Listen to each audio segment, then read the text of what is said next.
अस्सलाम वालेकुम वरहमतुल्लाहि वबरकातुहू। दोस्तों आज 10 जून 2023 और दिन है सैटरडे का।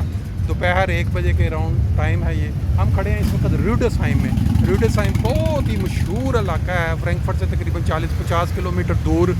ये एक टूरिस्ट एरिया है। साथ आपको दरिया नज़र आ रहा है जिसमें शिप चल रहे हैं पहाड़ियों के बीच में, वादियों की। ये बहुत लंबा रास्ता कुछ यहाँ आज एक रैली होने जा रही है जो हैवी बाइक मोटरसाइकिल पूरे यूरोप से यहाँ इकट्ठे हुए हुए हैं। तकरीबन 20,000 मोटरसाइकिल।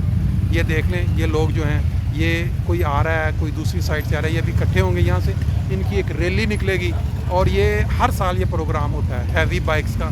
ये इंजॉय करते हैं 3 दिन के लिए, इस इलाके में इकट्ठे होते हैं। तमाम रेस्टोरेंट वालों की जो ईद हो जाती है। अगर आपने डिटेल में देखना है तो जो अफजल.वैंस यूट्यूब जो चैनल है उसको आप बेशक सब्सक्राइब कर लें या उस पर देख लें, वहाँ आपको वीडियोस इनकी तफसील के साथ भी मिल जाएंगे।